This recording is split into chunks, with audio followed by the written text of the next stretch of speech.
Good morning everyone, কেমন আছেন আপনারা সবাই? আশা করি অনেক ভালো আছেন। সকাল সকাল আপনাদের স্বাগত জানাচ্ছি আবার একটি নতুন ব্লগে। আমাদের সম্বলপুর ব্লগের ফার্স্ট পার্টটা আপনারা দেখেছেন, এটা হচ্ছে সেকেন্ড পার্ট।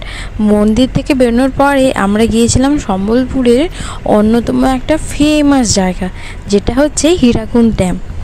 চারিদিকের ভিউটা ঠিক এরকম সুন্দর ছিল। বৃষ্টি হচ্ছে তো ওই জন্য চারদিকটা এত সবুজ। ওইখান থেকে ড্যাম অবধি যেতে আমাদের লেগেছিল প্রায় 20 থেকে 25 মিনিট মতো। যদিও ড্যামের নিচ থেকে উপর অবধি গাড়ি করে ওঠা যায়, কিন্তু এখানে রোপওয়ের সিস্টেমও আছে। আর বুকু ধরেই ছিল যে ও রোপওয়েতে চাপবে, ওই জন্যই আমরা গাড়ি থেকে নেমে গাড়িটাকে পার্কিং করতে বলে টুকটুক করে নেমে চলে গেলাম এই পার্কের ভেতরটায়। পার্কটার নামটা না আমার যদিও ঠিক করে মনে নেই, তবে পার্কে ঢোকার জন্য ফিস ছিল 10 টাকা। আমি তো ভেবেছিলাম এটাই হয়তো রোপওয়ের ফিস। পরে ও বাবা বুঝতে পারলাম না না, এটা পার্কে ঢোকার জন্য ভেতরে যে রোপওয়ের সিস্টেম আছে ওটার ফিস আলাদা। দাদা তাই টিকিট কাটছিল, আর আমরা বাইরে দাঁড়িয়ে যে যার মতো ঠান্ডা জল কিনে কিনে শুধু খেয়েই যাচ্ছিলাম। ওই রোপওয়েটার বাইরে না, যেখানে ওই পার্কটা রয়েছে, পার্কটা সত্যি অনেক সুন্দর দেখতে। চারিদিকটা এত সুন্দর করে সাজানো গোছানো, বাচ্চা বড় সবার জন্যই কিন্তু একদম পারফেক্ট জায়গা। যদি আপনি ধরুন পুরো ড্যামের উপর অবধি গাড়ি করে যেতে চান, তাহলে আপনাকে ওই পার্কিংয়ের ফিস 50 টাকা মতো দিতে হয়। আমরা তো গাড়ি বাইরে রেখেছিলাম, তাই আমাদেরকে পার্কিংটা ওই 20 টাকা মতো পড়েছিল বাইরের, যেহেতু উপরে উঠিনি। তাই পুরো পার্কটাই নেমে হেঁটে হেঁটে টুকটুক করে যাচ্ছিলাম রোপওয়ের দিকে। ওই দেখুন, আমরা যখন যাই তার আগেই দুটো রোপওয়ে বেরিয়ে গিয়েছিল, তাই আমাদেরকে লাইনে দাঁড়াতে হচ্ছিল। আমরা এদিকে এগিয়ে যাচ্ছিলাম আর দাদাকে পাঠিয়েছিলাম টিকিট কাটার জন্য।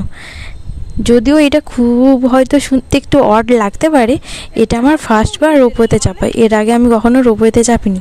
আর হাইটে যদিও একটু ফোবিয়া আছে আমার, আজকে আশা করি ম্যানেজ করে নিতে পারবো। এখানকার রোপওয়েগুলো মূলত 4 সিটার, 4 জন করে বসতে পারে। আমরা তো 6 জন ছিলাম, ওই জন্য একটাতে আমরা 4 জন চেপেছিলাম। আর মাসি মেশো ওই আরেকটা রোপওয়েতে ছিলেন। এরপরে আর কি, রোপওয়েটা যখন বেরোতে শুরু করলো তখন তো ভয় লাগেনি, কিন্তু যখনই ধীরে ধীরে উপরের দিকে উঠতে শুরু করছে তখনই একটু বুকটা ধুকটুক ধুকটুক করতে শুরু করেছিল। একটা জিনিস জানেন কি, তো ধরুন আপনি যদি ওই গাড়ি করে উপরে যান, অনেকে কি হয় উপরে গিয়ে আবার ওইখান থেকেও রাউন্ডে আসে, নিচটাও সুন্দর ঘুরে চলে যায়। আমরা একেবারে নিচ থেকে উপরের দিকে উঠছি। আমাদের রোপওয়েটা কিন্তু এরপরে ধীরে ধীরে টুকটুক করে এগোতে শুরু করেছে। উড়িষ্যার সবথেকে বড় নদী তো বলা হয় মহানদীকে। এবার এই মহানদীর উপরে অবস্থিত হীরাকুন্ড হচ্ছে ভারতবর্ষের সবথেকে দীর্ঘতম নদী বাঁধ। মানে এর থেকে লংগেস্ট বাঁধ কিন্তু আর ভারতবর্ষে নেই। যদিও নাম অনেকবার শুনেছি, বৌমনি আর দাদা এর আগে একবার ঘুরেও গেছে, কিন্তু আমার তো এই ফার্স্ট টাইম। ড্রোন শ্যুটগুলো দেখেছি অনেকবারই, কিন্তু উপর থেকে নিচটা দেখতে কেমন হয় এই ফার্স্ট টাইম দেখা। কারণ এর আগে আমি কখনো ফ্লাইটেও চাপিনি, পরবর্তীকালে চাপতে পারবো কি না সেটাও বলতে পারছি না। তবে উপরের থেকে কিন্তু নিচের ভিউটা দেখতে বেশ ভারী সুন্দরই লাগছে। এই বর্ষাকালে এদিকে এত পরিমাণে বৃষ্টি হচ্ছে, আর ওই জন্য এই নদীগুলো না সব একেবারে ফুলে ফেঁপে উঠেছে।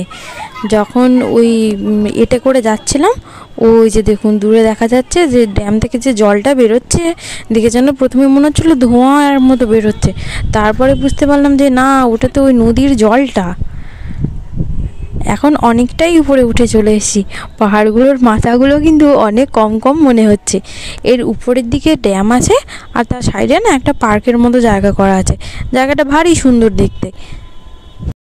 রোপওয়েতে করে উপরের দিকে ওঠার সময় আমার আর দাদার কিন্তু বেশ ভালোই ভয় লাগছিল।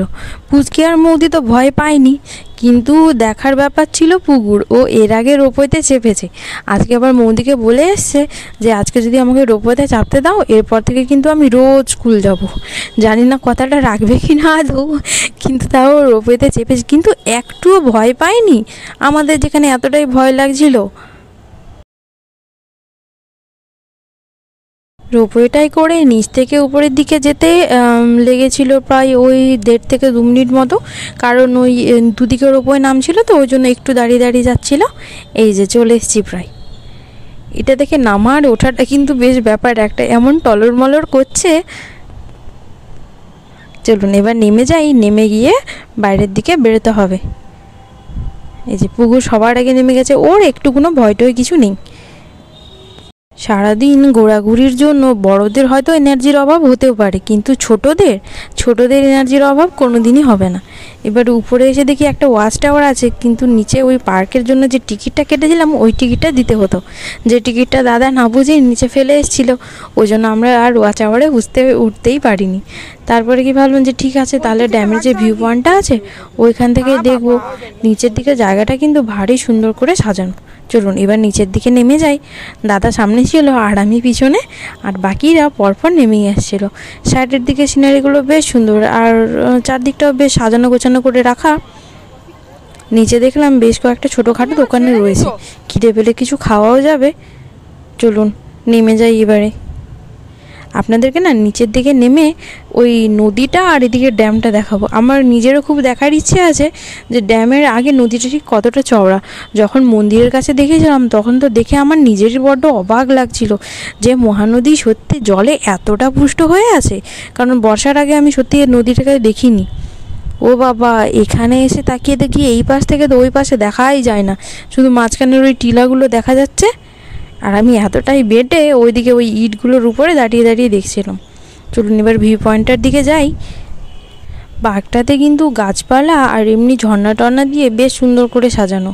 তবে এই উপরের যে দোকানগুলো আছে না, ওইগুলোতে মনে হয় জিনিসপত্রের দামটা একটু বেশিই হবে, কারণ পাহাড়ের উপরে এনে যেহেতু বিক্রি করছে, আর যেহেতু ট্যুরিস্ট স্পট সেক্ষেত্রে তো কিছু বলারই নেই। আজকে লোকজন ছিল কিন্তু খুব বেশি ভিড় হয়নি, আর বৃষ্টিটাও মাঝে মধ্যে একটু একটু করে হচ্ছে। আর এই শ্রাবণ মাসে জল ঢালার জন্য গ্রুপে যে লোকগুলো এসে ওদেরকে মোটামুটি আপনি প্রত্যেকটা স্পটেই দেখতে পাবেন যে এক একটা গ্রুপ করে ওরা জল ঢালছে, আর এক একটা গ্রুপ করে ওরা এদিক ওদিক ঘুরে বেড়াচ্ছে। চলুন এবার ড্যামটাকে দেখে আসি আগে। এই হলো হীরাকুন্ড, ভারতবর্ষের সব থেকে দীর্ঘতম নদী বাঁধ। আর এটা হচ্ছে মহানদী, যেটাকে বলে উড়িষ্যার একেবারে প্রাণ। কারণ উড়িষ্যার ইকোনমি বলুন অনেক কিছু এর উপর ডিপেন্ড করে আছে। যদিও ইচ্ছে করছিল নিচে গিয়ে দেখে আসি, কিন্তু নিচে নামা তো একেবারেই যাবেই না। আর ওই সামনের দিকে যেখানটা জল বেরোচ্ছে না, ওই জায়গাটা দেখতে অসম্ভব সুন্দর লাগছিল। আমি হয়তো ফোনে অতটাও ভালো ক্যাপচার করতে পারিনি, কিন্তু চোখের দেখা সব থেকে ভালো দেখা। আর ওই পাশে যে দূরে আর একটা দেখা যাচ্ছে যেখান থেকে জল বেরোচ্ছে, ওইটা যেন দাদারা বললো কি 0 পয়েন্ট না কি নাম, ওই দিকটা আমরা যাইনি, কারণ এখান থেকে ওই দিকটা যেতে ধরুন আর ওই 5-6 কিলোমিটারের বেশি রাস্তা। আর যেহেতু ভিউটা একই হবে, ওই জন্য দাদা বললো যে আর যাবো না, তাহলে এখান থেকেই দেখে নে। এইদিকে দাঁড়াতে দাঁড়াতে আবার মাঝে মধ্যে বৃষ্টি হচ্ছিলো, আর বৃষ্টির পরে না পুরো ওয়েদারটা এত ভালো লাগছিলো। একে তো একটুকুনো গরম নেই, তারপরে পাহাড়ের এতটা উপরে আর ওই নদীর সাইডটা এত সুন্দর বাতাস দিচ্ছিল, সেটা আর বলার মতোই নয়। যে কোনো ট্যুরিস্ট স্পটে গেলেই সাধারণত সবথেকে বেশি সমস্যা হয় বাথরুম নিয়ে। এটা পাহাড়ের উপরে হলে কিন্তু উপরে বাথরুমের ব্যবস্থা রয়েছে, তবে আপনারা প্রয়োজন মতো ব্যবহার করতে পারেন। এবার কিন্তু পেটে হালকা হালকা খিদে পাচ্ছে, দুপুরবেলা তো ভাত খেয়ে বেড়ানো হয়েছিল, এবার গিয়ে কিছু এটা ওটা টিফিন করতে পারি। এখানে আশেপাশে দোকানে রয়েছে অনেক কটাই। চলুন। পুগু তার নিজের ইচ্ছে মতো একটা আইসক্রিম নিয়ে বসেছিল, আর পুচকি নিয়েছিল একটা চানার চাট। এখানে চানাটা এভাবেই বানিয়েছে দেখলাম, পুচকির খুব পছন্দ হয়েছে। আর মৌদি বসেছিল আইসক্রিম নিয়ে। মোটামুটি খাওয়া দাওয়া শেষ করে এরপরে বেরোতে হবে, কারণ এরপরে আরও একটা প্লেসে যাওয়ার আছে, তারপরে বাড়ি। আর এখান থেকে বাড়ি যেতে ধরুন 1.5 থেকে 2 ঘন্টার রাস্তা। আর আমার পছন্দ হচ্ছিলো স্প্রাইটটি, কারণ উপরে উঠে আসার পরে বেশ ভালোই গরম লাগছিল। তাই দাদাকে বললাম যে একটা স্প্রাইট কিনে দে। এটাই মোটামুটি সবাই একটু ভাগ করে খেয়েছিলাম। টুকটুক করে বৃষ্টি তো নামছেই, আর চারিদিকের জায়গাটাও কিন্তু একেবারে ঘিরে গেছে। এবার বেরোতে হবে, না তো বাড়ি পৌঁছাতে পৌঁছাতে রাত হয়ে যাবে। চলুন আপনাদের বিদায় জানাচ্ছি এখানেই, দেখা হবে পরের ব্লগে। Tata from হীরাকুন্ড।